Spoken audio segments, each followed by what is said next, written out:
ETV YouTube ఛానల్స్లో మీ వ్యాపార ప్రకటనల కోసం ఈ నంబర్కి కాల్ చేయండి.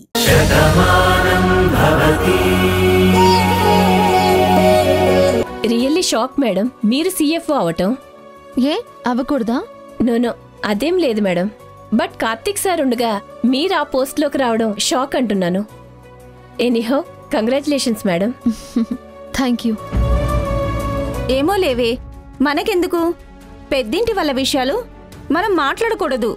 ఎవరైనా విన్నారంటే లేనిపోని గొడవలొస్తాయి. పెద్దింటి వాళ్ళ విషయాలు కాబట్టే అందరూ ఇలా మాట్లాడుకుంటున్నారు. మనలాంటి వాళ్ళ విషయాలైతే మన ఇంట్లో వాళ్లే మాట్లాడరు. పోనీలేవే, పగతోనే చేస్తుందో మంచి మనసుతోనే చేస్తుందో మనకు తెలియదు కదా.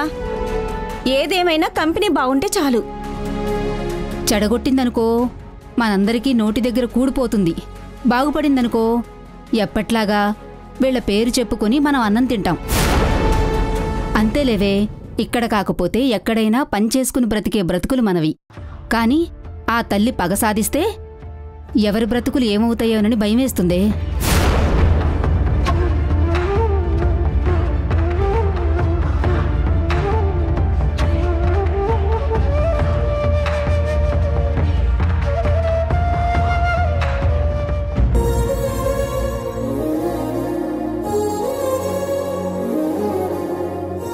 కూర్చో.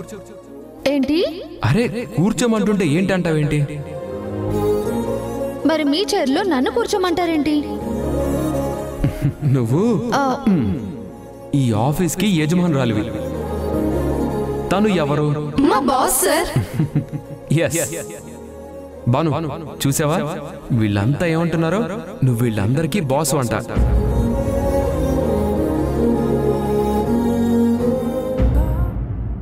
క్షమించండి, అది ఎంతో ఉన్నతమైన సీటు. దానిమీద కూర్చునే అర్హత నాకు లేదని తెలుసు. కానీ తప్పనిసరి పరిస్థితుల్లో కూర్చోవలసి వస్తుంది. ఇదేది నేను కావాలని చేస్తుంది కాదు. మిమ్మల్ని బాధ పెట్టే ప్రయత్నం అంతకంటే కాదండి. మీ అందరికీ కష్టం అనిపిస్తుందని భయం వేసినా నా ఇష్టంతో సంబంధం లేకుండా ఈ పని చేయాల్సి వస్తుంది. ఏం చెయ్యాలో అర్థం కావడం లేదు.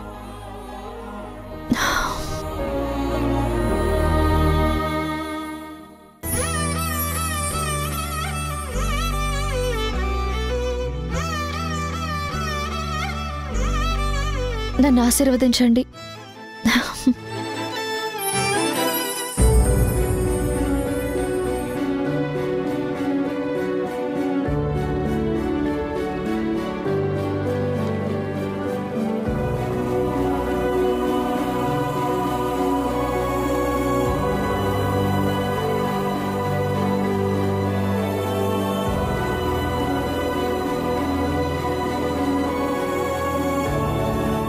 ఏంటివి?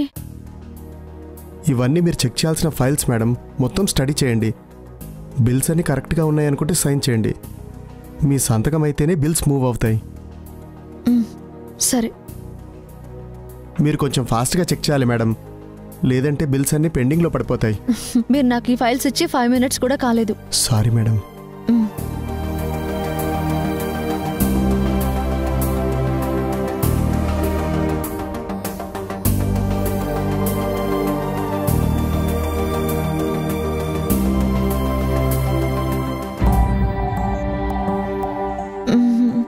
పాస్వర్డ్ ఏం పెట్టుంటారు? అత్తయ్య. అయ్యే కూర్చో భాను. పర్లేదు అత్తయ్య. అంతా ఓకేనా? ఇప్పుడే కదా అత్తయ్య కూర్చున్నాను. ఓకే అవునో కాదో తొందరలో మీరే చెప్పాలి. చూడు, నువ్వు చేయగల సమర్థురాలివే అని నమ్మి నువ్వు అడగగానే నేను ఒప్పుకున్నాను. నీకేవైనా ఇబ్బందిగా ఉంటే ఏ మాత్రం సంకోచం లేకుండా నన్ను గాని కార్తీక్ని గాని అడుగు. మేమిద్దరం నిన్ను సపోర్ట్ చేయడానికి ఉన్నాంగా. తప్పకుండా అడుగుతాను అత్తయ్య. ఏవండి, ల్యాప్టాప్కి పాస్వర్డ్ ఏం పెట్టారు? బాను. చెప్పండి. చెప్పాను కదా బాను. చెప్పలేదు కదండి. నీ పేరే పాస్వర్డ్ బాను.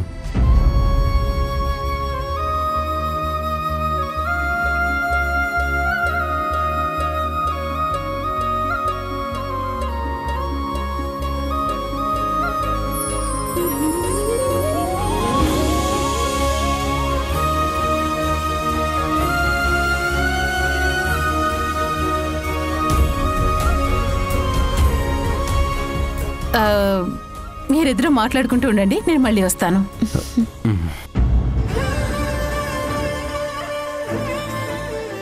ఏంటండి ఇది? నన్ను ఇంతలా అభిమానిస్తున్నారా? నువ్వే నా మనసులో ఉన్నావు. ఇంకా స్క్రీన్ మీద నీ ఫోటో ఉండదా ఏంటి?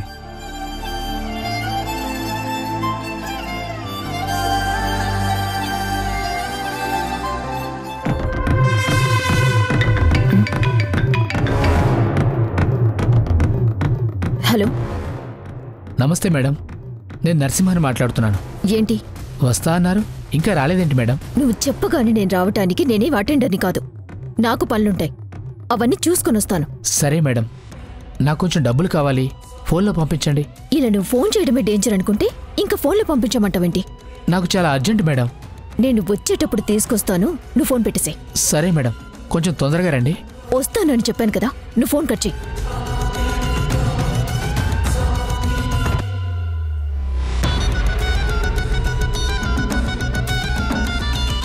హలో.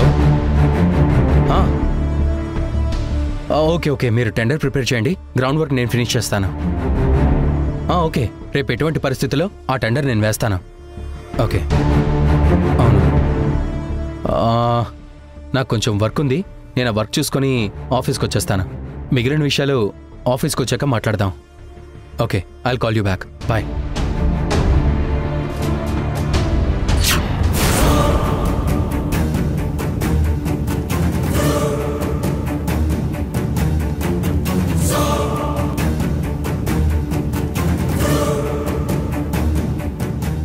ఇదేంటి, నీలిమ కార్ డ్రైవ్ చేసుకుంటూ వెళ్తుంది?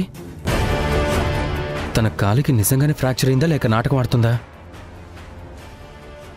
బయటకు వచ్చేటప్పుడు ఎవరో ఒకరు సాయం తీసుకోమని భాను చెప్పింది కదా. అది కాకుండా ఈ టైంలో ఆఫీసులో ఉండవలసిన నీలిమ ఒంటరిగా ఎక్కడికి వెళ్తుంది?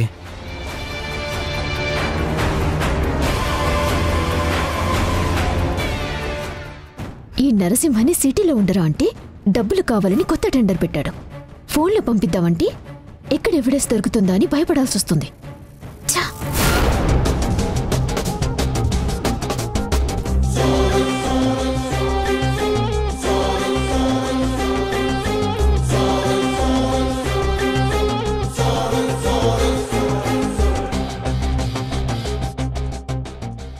నీలిమ ఇంత టెన్షన్గా ఎక్కడికి వెళ్తుంది? ఖచ్చితంగా ఏదో ఉంది. నీలిమా, నువ్వేంటో ఈరోజు నేను తెలుస్తాను. నీ నిజ స్వరూపం ఏంటో అత్తయ్యకి తెలిసేలా చేస్తాను.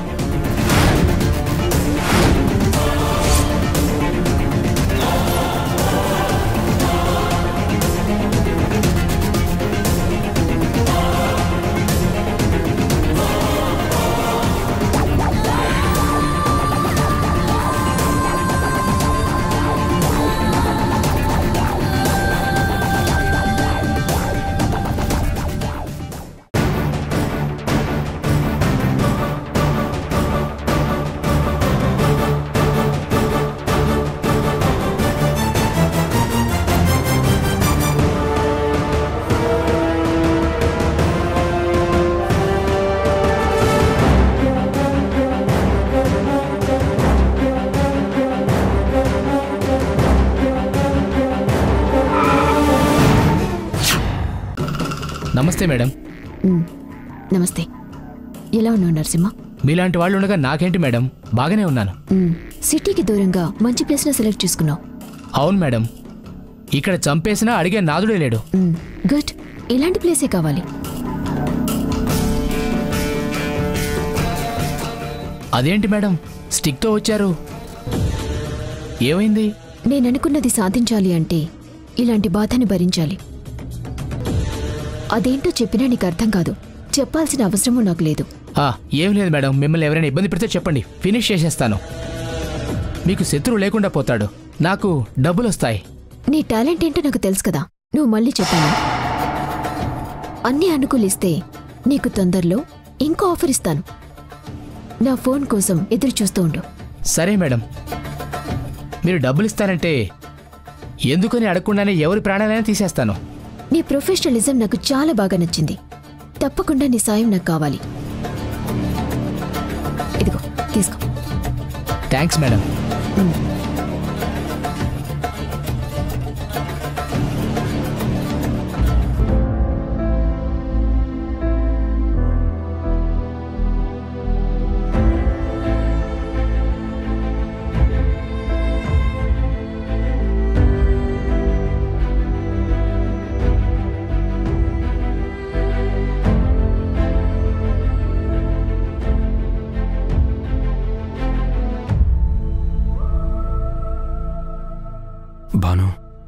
మనందరం కలిశాక గతంలో ఉండే బాధను తలుచుకోకూడదనుకున్నాను. ఇంకా జీవితం అంతా ఒక మధుర జ్ఞాపకంగా మిగులుతుందనుకున్నాను. కానీ బాధే మిగులుతుంది. గతంలో ఉన్న మధుర జ్ఞాపకాల్ని గుర్తు చేసుకోవాల్సిన పరిస్థితి వస్తుందనుకోలేదు. మనం దగ్గరయ్యి దూరం అవుతున్నామా, దూరమై దగ్గర అవుతున్నామో నాకైతే అర్థం కావడం లేదు. నీ ప్రవర్తన చాలా విచిత్రంగా ఉంది భాను.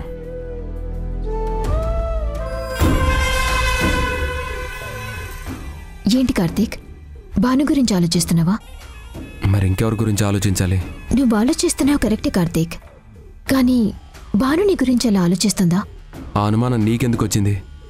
నాకేంటి కార్తీక్, భాను ప్రవర్తన చూసిన ఎవరికైనా అనుమానం వస్తుంది. భాను ఇంట్లోకి వచ్చినప్పుడు అందర్నీ మార్చుకుంది అనే కదా నేను సంతోషించింది.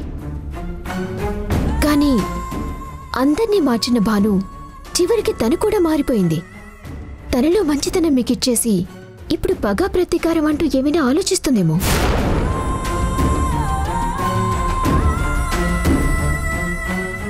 భాను గురించి పిచ్చి పిచ్చిగా మాట్లాడకు నీలిమా. భాను ఏంటో నాకు పూర్తిగా తెలుసు. తన మనసులో ఏదో ఉంది. అదేంటో అన్నది నాకు కూడా చెప్పడం లేదు. నాతో పంచుకుంటే అది ఎంత పెద్ద సమస్య అయినా నేను చూసుకుంటాను. కానీ భాను నాతో ఎందుకు షేర్ చేసుకోవటం లేదా అని ఆలోచిస్తున్నాను. ఎంత అమాయకుడివి కార్తీక్. ప్రపంచంతో పంచుకోలేని విషయాలు కూడా భర్తతో పంచుకుంటారు. ప్రాణ స్నేహితులకి చెప్పుకోలేని మాటలు కూడా ప్రాణం అనుకుంటే భర్తకి చెప్పుకుంటారు. నిజంగా ప్రేమిస్తే భర్తకిచ్చే స్థానం అది. భాను నీ దగ్గర దాస్తుంది అంటేనే నీ మీద ప్రేమని నటిస్తుంది అనే కదా అర్థం. నటనలో ఉండే ప్రేమ ఎప్పటికీ నిజం కాదు. నిజమైన ప్రేమలో ఎప్పుడు నటన ఉండదు. అది తెలుసుకో కార్తీక్. ఏంటే తెలుసుకునేది? నీ నిజ స్వరూపం ఏంటో ఇప్పుడు నేను తెలుసుకున్నాను. నంగనాచిలా నటిస్తూ ఇప్పుడు మళ్ళీ పావులా బొస్సు కొడుతున్నావా?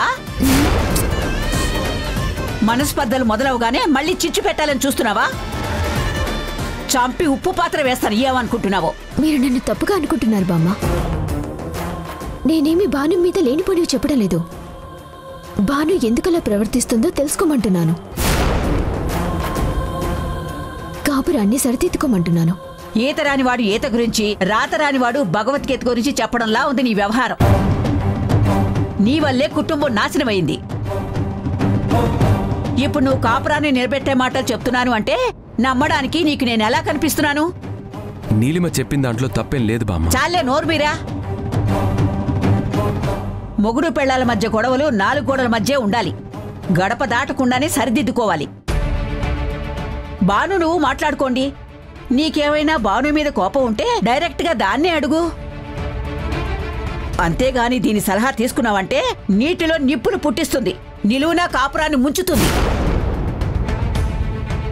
వీడితో మాట్లాడింది చాలు గాని ఇక్కడి నుంచి వెళ్ళు.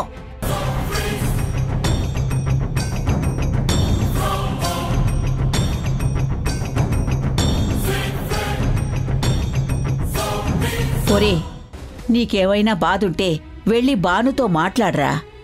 అంతేగాని నీలో నువ్వు ఇలా మదన పడుకురా.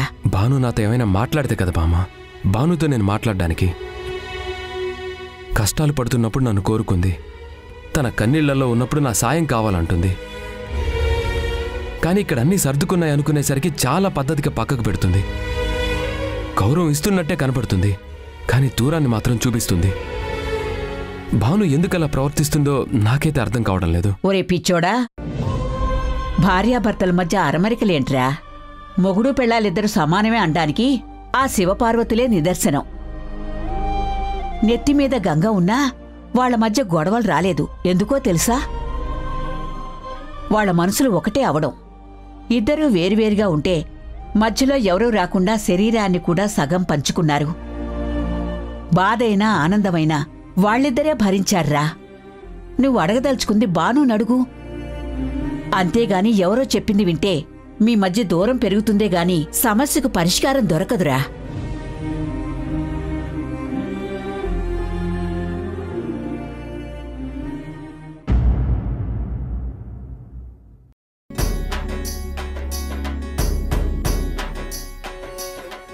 అత్తయ్య, కాఫీ తీసుకోండి. ఏమే చాందిని, బామ్మ, మీ ఆయన ఏంటి ఇంకా రాలేదు? మీటింగ్ ఉందని వెళ్ళారు బామ్మ. ఈ పాటికి వచ్చేస్తూ ఉంటారు. ఒసే బాను, మీ ఆయనేడే? ఇక్కడే ఉండాలి. బాను, అసలేంటి నీ మనసులో ఏమైనా ఉందా? ఉంటే ఆ విషయం ఏంటో నాకు చెప్పు.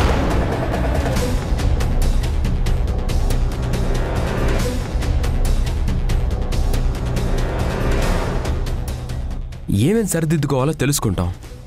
ఇంకా మా తప్పులు ఏమేమి ఉన్నాయో మొత్తం చెప్పు. నిజంగా అవి మా తప్పులే అయితే నీ ముందు మేము చంపలేసుకుంటాం. అయ్యో,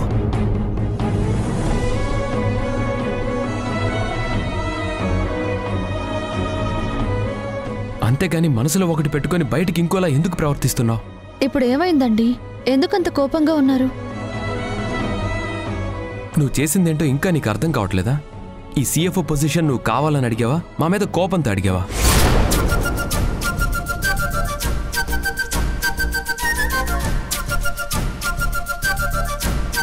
రే కార్తిక్, నువ్వేం మాట్లాడకమ్మా. సమాధానం బాను నుంచే రాబడతాను.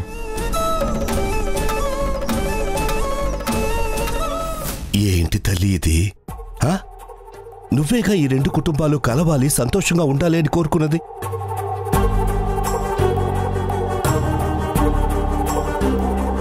తీరా కుటుంబాలు కలిశాయి, సంతోషంగా ఉన్నాయి అనుకునే సమయంలో నువ్వో కొత్త కోరిక కోరేవు.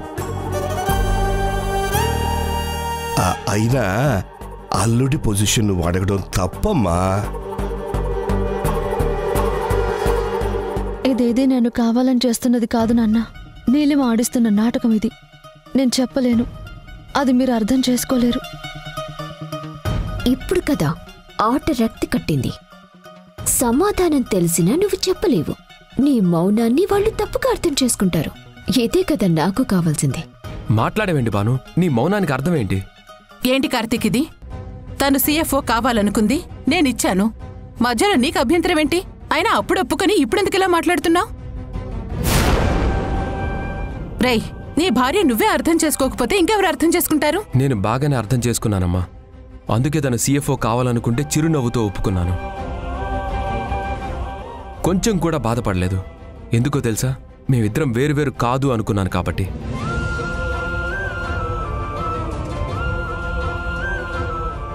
మరి అంత గొప్ప మనసున్నవాడివి అలాగే ఉండకుండా ఇప్పుడెందుకురా ఇలా మాట్లాడుతున్నావు? అవునన్నయ్య, ఉన్నట్టుండి నీకింత కోపం ఎందుకొచ్చింది? బానుని ఎవరైనా ఏమైనా అంటేనే భరించలేని వాడు. దాన్ని ఇంతలా నిలదీస్తున్నాడంటేనే దాని వెనకాల ఏదో ఒక కారణం ఉండే ఉంటుంది. అయినా ఏంటే బాను, నీకు నచ్చిందే తప్ప మేము అడిగితే సమాధానం చెప్పకూడదని నిర్ణయించుకున్నావా? ఎందుకే నీ బుద్ధి ఇలా మారింది?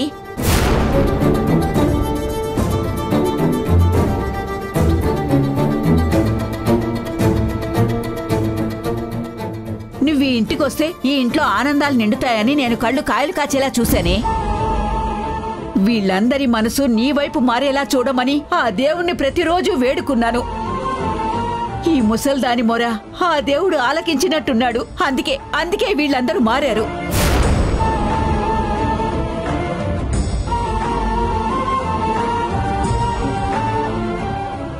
కొండ నాలుగుకి మందు వేస్తే ఉన్న నాలిక ఊడిందన్నట్టు నువ్వెందుకే ఇలా మారిపోతున్నావు? వాడంతలా అడుగుతున్నా బెల్లం కొట్టిన రాయిలా అలా నిలబడ్డావేంటే? సమాధానం చెప్పు. ఏం చెప్పమంటావు బామ్మ? నా నీడే నన్ను అనుమానిస్తుంటే ఏం చెప్పమంటావు? నా మనసు ఏంటో తెలిసిన మనిషి ఇలా మాట్లాడుతుంటే ఏం చెప్పమంటావు?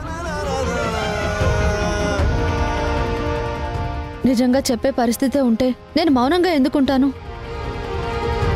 అర్థం చేసుకోవాల్సిన వాళ్ళే అపార్థం చేసుకుంటున్నారు.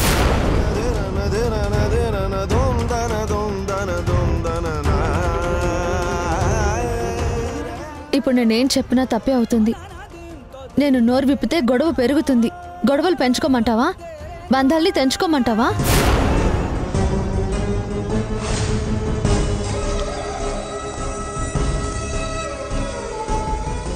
దేనికోసమైతే ఇన్నాళ్ళు పాకులాడానో ఇప్పుడు ఆ బంధమే మళ్ళీ మసకబారేలాగా చేసుకోమంటావా?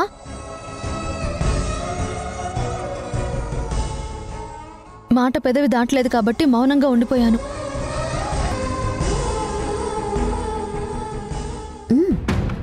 బాగుంది భాను, చాలా బాగుంది. మానసికంగా నువ్వు నలిగిపోతూ ఉంటే నా మనసు సంతోషంతో పొంగిపోతోంది. కానీ ఈ సంతోషాన్ని నేను ఎవరితోనూ పంచుకోలేనే.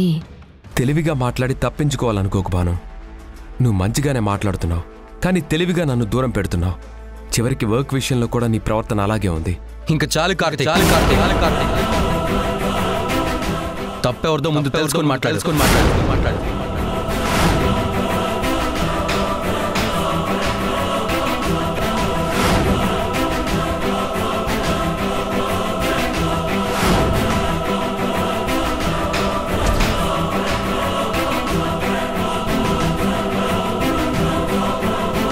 ఏ మనిషి అయితే నా జీవితం అనుకున్నానో ఆ మనిషితో ఇప్పుడు నేను లేనేమోనని భయం వేస్తుంది. అదే కార్తీక్ నేను చెప్తుంది.